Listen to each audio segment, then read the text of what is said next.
ആക്ഷേപിക്കേണ്ട കാര്യമില്ല. ഇത് ഡെമോക്രസിയാണ്. ഈ ഡെമോക്രസിയിൽ ഒരു തീരുമാനം ഇരുമ്പോലൊക്കെ അല്ല. അപ്പോൾ ചില തീരുമാനങ്ങൾ ചില സമയത്ത് എടുക്കും. ആ സാഹചര്യം മാറി ജനങ്ങളുടെ വികാരങ്ങളെ മാനിച്ചുകൊണ്ട് ജനാധിപത്യ സർക്കാരുകൾ അതിൻ്റെ തീരുമാനങ്ങളിൽ മാറ്റം വരുത്തും. അല്ലാതെ ജനാധിപത്യ സർക്കാർ എടുക്കുന്ന ഒരു തീരുമാനം ഇത് ഏകാധിപതിയുടെ ഭരണമല്ലല്ലോ. അപ്പോൾ LDF ചർച്ച ചെയ്യും. അങ്ങനെ ചർച്ച ചെയ്തിട്ട് ജനവികാരം എന്താണെന്ന് മനസ്സിലാക്കി അതനുസരിച്ച് ജനങ്ങളുടെ താല്പര്യത്തിനനുസരിച്ച് ഭരിക്കാനാണ് ജനാധിപത്യം. ഇടതുപക്ഷ ജനാധിപത്യ മുന്നണി എപ്പോഴും ജനങ്ങളുടെ താല്പര്യത്തിനനുസരിച്ച് മാത്രമേ നിന്നിട്ടുള്ളൂ. ഇനി അങ്ങനെ നിൽക്കുകയുള്ളൂ. മാത്രമല്ല KPMS-ഉം NSS-ഉം SNDP-യും അടക്കമുള്ള സാമുദായിക സംഘടനകൾ അവരുടെ നിലപാട് അറിയിച്ചിട്ടുണ്ട്. അവരെല്ലാം ശബരിമലയിലെ ആചാരങ്ങളെങ്ങനെ പാടില്ല എന്നുള്ളതാണ്. ആചാരലംഘനം പാടില്ല എന്നുള്ളത് തന്നെയാണ് സർക്കാരിൻ്റെ തീരുമാനം. ആചാരലംഘനം പാടില്ല എന്ന് അതിനകത്ത് നേരത്തെ എടുത്ത നിലപാടിൽ തെറ്റുണ്ടെങ്കിൽ അത് തിരുത്തും.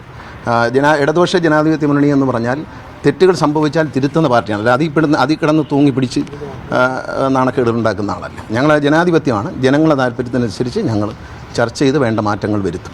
അങ്ങനെയുള്ള ഒരു ചർച്ചകൾ നടന്നിട്ടുണ്ടോ? അങ്ങനെ മുന്നണിക്കുള്ളിൽ നടന്നിട്ടുണ്ടോ? അല്ല, മുന്നണിക്കുള്ളിൽ അങ്ങനെ ചർച്ചയൊന്നും നടന്നിട്ടില്ല. അങ്ങനെ വേണ്ടി വരുന്ന സാഹചര്യം ഉണ്ടെങ്കിൽ അടിയന്തര മുന്നണി യോഗം വിളിക്കും കൺവീനർ.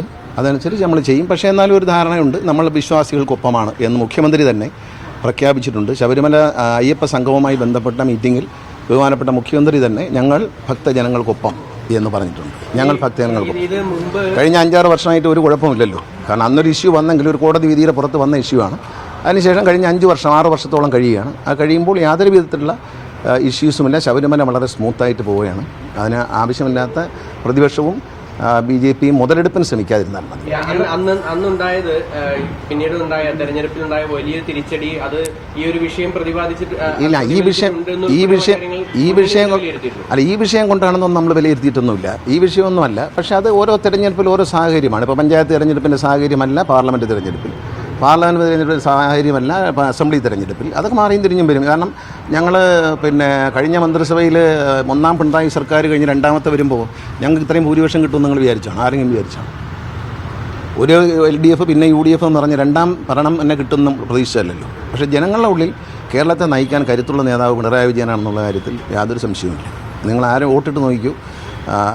കേരളത്തെ നയിക്കാൻ, പിന്നെ വാചമടിക്കാനും കുറ്റം പറയാനും ഒക്കെ ആരെ കൊണ്ടും പറ്റും. പക്ഷെ നയിക്കാൻ ശക്തിയുള്ള കരുത്തുള്ള നേതാവ് നമ്മളെ ഒരു വികസനത്തിലേക്ക്, അതായത് വളരെ ചരിത്രപരമായ വികസനത്തേക്ക് കേരളത്തെ നയിച്ച, പവർക്കിട്ടില്ലാത്ത കേരളം, 4.5 ലക്ഷം ആൾക്കാർക്ക് പട്ടയം, ഇതെല്ലാം കൊടുക്കാൻ കഴിഞ്ഞത് സഖാവ് പിണറായി വിജയൻ്റെ നേതൃത്വത്തിലുള്ള സർക്കാരാണ്.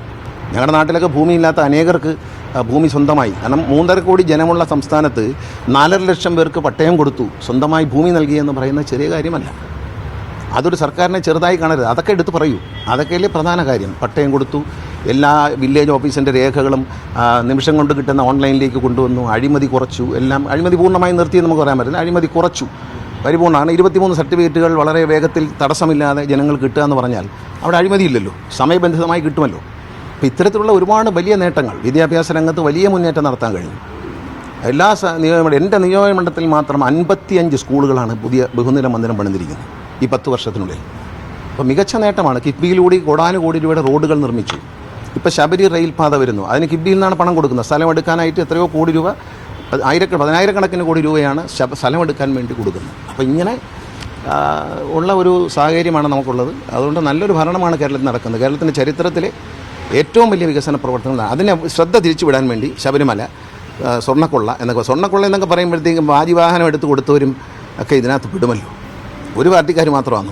ചില ആളുകൾ ചക്കരക്കുടത്തിൽ കൈയിടുന്നു, അത് നക്കുന്നു. അത് നമ്മളെ കുഴപ്പം കൊണ്ടല്ല. അതിൻ്റെ പാർട്ടി എന്ത് ചെയ്തു? മുന്നണി എന്ത് ചെയ്തു? ചക്കരക്കുടത്തിൽ കൈയിട്ടാൽ നക്കുന്നവൻ അനുഭവിക്കും, അത്രയേ ഉള്ളൂ. ഇവിടെ നമ്മളെന്താ, കുറ്റം ചെയ്തിട്ടുള്ളവരെ നിയമത്തിന് മുമ്പിൽ കൊണ്ടുവരാനാണ് നമ്മുടെ രാജ്യത്ത് വ്യവസ്ഥയുള്ളത്. അതിൽ ഒരു വീഴ്ചയും LDF സർക്കാർ വരുത്തി.